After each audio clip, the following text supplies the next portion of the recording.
Hello, happy home മേക്കറിന്റെ ഒരു പുതിയ വീഡിയോയിലേക്ക് നിങ്ങൾക്ക് എല്ലാവർക്കും സ്വാഗതം.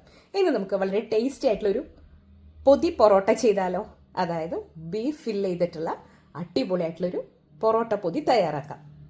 അപ്പോൾ അതിന് വേണ്ടിയിട്ട് ബീഫ് എങ്ങനെയാണ് മസാല ചെയ്തതെന്നും അതുപോലെ എങ്ങനെയാണ് ഇത് തയ്യാറാക്കിയതെന്നും വേഗം തന്നെ വീഡിയോ ഒന്ന് കണ്ടു നോക്കിയാലോ.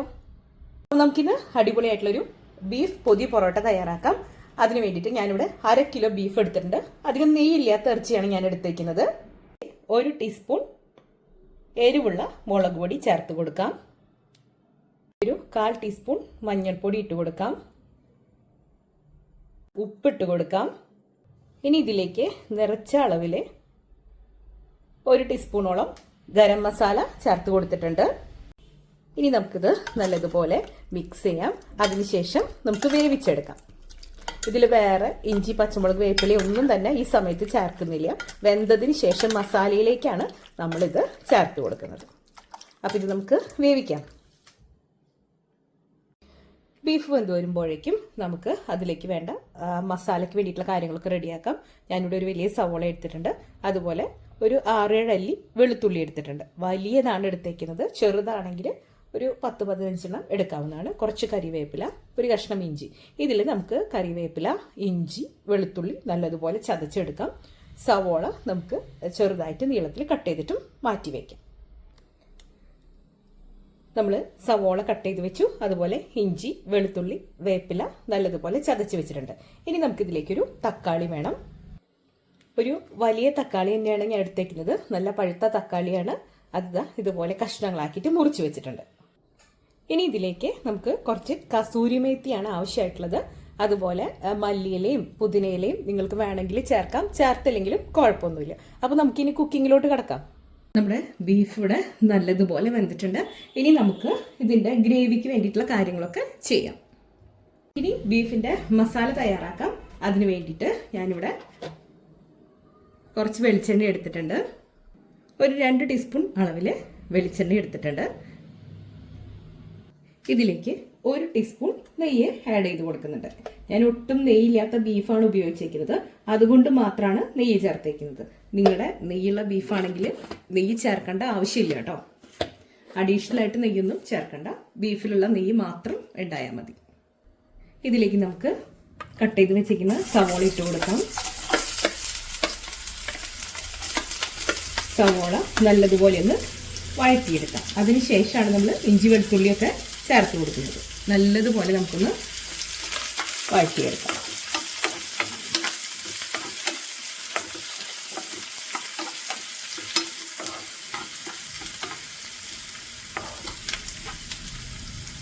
നമ്മുടെ സവോളയൊക്കെ അത്യാവശ്യം വഴന്നു വന്നിട്ടുണ്ട്.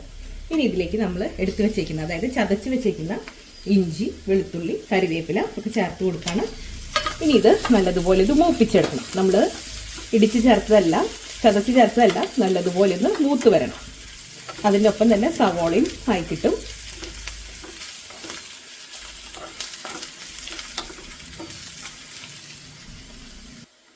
നമ്മുടെ സവോളയും അതുപോലെ ഇഞ്ചിയും വെളുത്തുള്ളിയൊക്കെ ഇതാ മൂത്ത് തുടങ്ങിയിട്ടുണ്ട്.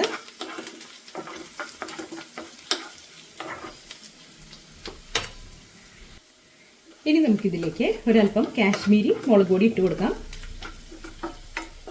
എൻ്റെ ബീഫിൽ അത്യാവശ്യം എരിവുണ്ട്. അതുകൊണ്ട് തന്നെയാണ് ഞാൻ കാശ്മീരി മുളക് പൊടി ചേർത്ത് കൊടുക്കുന്നത്. ഇനി നിങ്ങൾക്ക് എരിവ് കുറവാണെങ്കിൽ, അതായത് ബീഫിൽ അത്ര എരിവില്ലെങ്കിൽ ഈ സമയത്ത് എരിവുള്ള മുളക് പൊടി ചേർത്ത് കൊടുക്കാവുന്നതാണ്. ഇനി ഇതിലേക്ക് ഒരല്പം മഞ്ഞൾപ്പൊടി ചേർത്ത് കൊടുക്കാം. ഈ ഒരു സവോളയ്ക്ക് വേണ്ടിയിട്ട് മാത്രമാണ് കേട്ടോ. കുറച്ചിട്ട് കൊടുത്തു. ഇനി ഇതിലേക്ക് ഒരല്പം കറി മസാല ചേർത്ത് കൊടുക്കാം. ഒരല്പം മതി, നമ്മൾ ബീഫിൽ ഓൾറെഡി ചേർത്തതാണ്. ഇതെല്ലാം കൂടെ നല്ലതുപോലെ ഒന്ന് മൂപ്പിച്ചെടുക്കാം. നല്ലതുപോലെ മിക്സ് ചെയ്യാം. പൊടികൾ ഇട്ട് കൊടുക്കുമ്പോൾ എപ്പോഴും തീയെ ലോ ഫ്ലെയിമിലാവാനായിട്ട് ശ്രദ്ധിക്കണം. അതല്ലെങ്കിൽ പെട്ടെന്ന് കരിഞ്ഞു പോകും. നല്ലതുപോലെ മിക്സ് ചെയ്ത് കൊടുത്തു. ഇനി ഇതിലേക്ക് തക്കാളി ഇട്ട് കൊടുക്കാം. എടുത്തു വെച്ചേക്കുന്ന തക്കാളി ഇട്ട് കൊടുത്തു. വീണ്ടും നല്ലതുപോലെ ഒന്ന് ഇളക്കി യോജിപ്പിക്കാം. തക്കാളി ഒന്ന് കുക്കായിക്കോട്ടെ. ഒരുപാട് ആക്കേണ്ട ആവശ്യമില്ല. ചെറുതായിട്ടൊന്ന് വഴലുമ്പോൾ നമുക്ക് വേവിച്ച് വെച്ചേക്കുന്ന ബീഫും കൂടെ ചേർത്ത് കൊടുക്കാനുള്ളതാണ്. ഈ ഒരു സമയത്ത് നിങ്ങളുടെ കയ്യിലുണ്ടെങ്കിൽ ഇതിൽ മല്ലിയിലയും പുതിനയിലയും ചേർക്കണമെങ്കിൽ ചേർത്ത് കൊടുക്കാവുന്നതാണ്.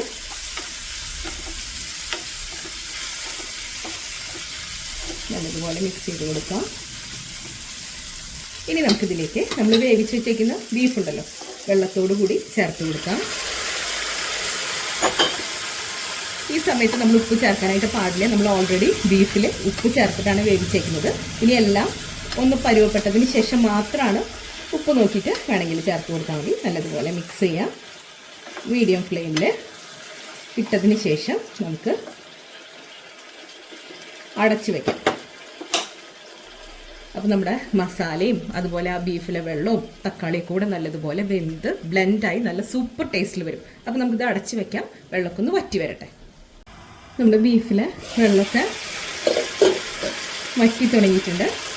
ഈ സമയത്ത് നമുക്കിതിൽ ഉപ്പ് നോക്കാം.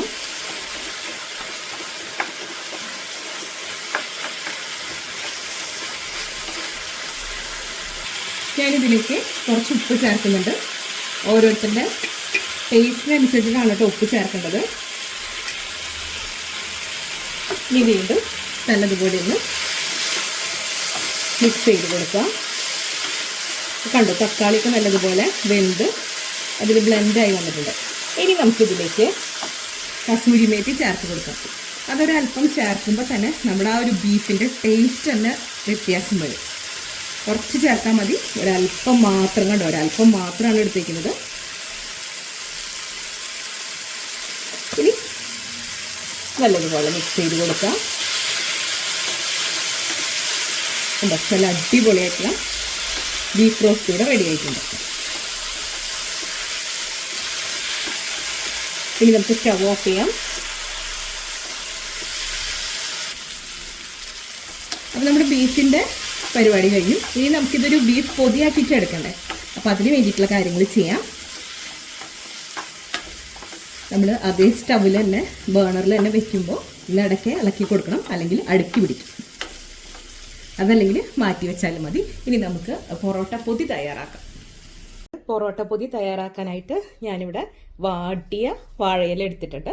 ഇതിൻ്റെ നടുവിലേക്ക് 2 പൊറോട്ട വെച്ച് കൊടുത്തിട്ടുണ്ട്. ഞാനിവിടെ കുറച്ച് നേരം ഫ്രിഡ്ജിൽ വെച്ച് പൊറോട്ടയാണ് വെച്ച് കൊടുത്തേക്കുന്നത്. അപ്പോൾ അത് കുറച്ച് ഹാർഡായിട്ട് കിട്ടും. നൂൽ പൊറോട്ടയാണ് എടുത്തേക്കുന്നത്. അതല്ലെങ്കിൽ പെട്ടെന്ന് കുതിർന്നു പോയി പെട്ടെന്ന് ഒരു പ്ലീ ആവുന്ന പോലെ എനിക്ക് തോന്നിയിട്ടുണ്ട്. അതുകൊണ്ടാണ് ഞാൻ ഇങ്ങനെ പൊറോട്ട എടുത്തേക്കുന്നത്. ഇനി ഇതിലേക്ക് നമുക്ക് ബീഫ് മസാല ഇട്ട് കൊടുക്കാം. നമ്മൾ തയ്യാറാക്കിയിരിക്കുന്ന ബീഫ് മസാല ഇട്ട് കൊടുക്കുകയാണ്.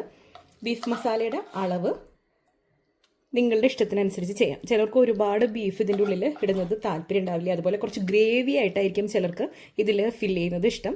അതൊക്കെ നിങ്ങളുടെ താല്പര്യത്തിനനുസരിച്ച് നിങ്ങൾക്ക് ചെയ്യാവുന്നതാണ്.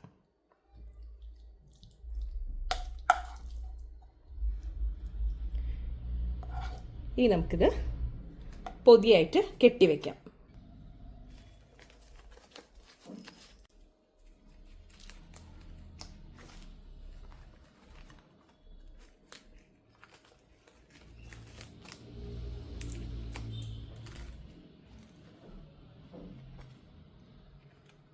ചൂടായ ചപ്പാത്തിക്കല്ലിലോട്ട് നമ്മളിത് വെച്ച് കൊടുത്തു.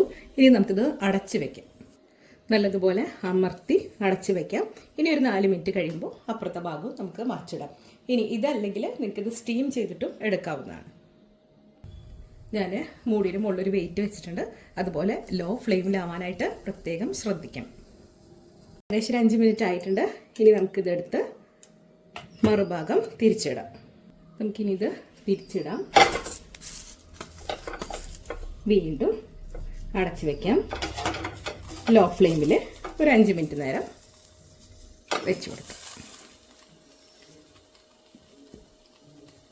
ഇപ്പോൾ 5 മിനിറ്റ് ആയിട്ടുണ്ട്. ഇനി നമുക്ക് ഇത് മാറ്റാം.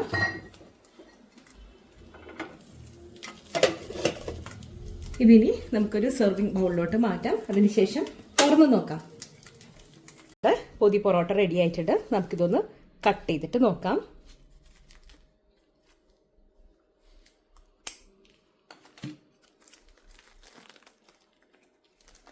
ആഹാ, നല്ല സൂപ്പർ ആയിട്ടുണ്ട്.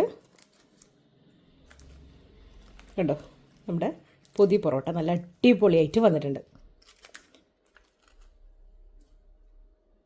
നിങ്ങൾക്ക് ഇതിൽ നിന്ന് ആവി പോകുന്നത് കാണാൻ പറ്റുന്നുണ്ടോ എന്ന് എനിക്കറിയില്ല. ഇനി ഞാൻ ഇതിൻ്റെ മുകളിലേക്ക് കുറച്ച് ഉള്ളിയും പച്ചമുളകും മല്ലിയിലയും കൂടെ തിരുമ്പിയത് ഇട്ട് കൊടുക്കുന്നുണ്ട്.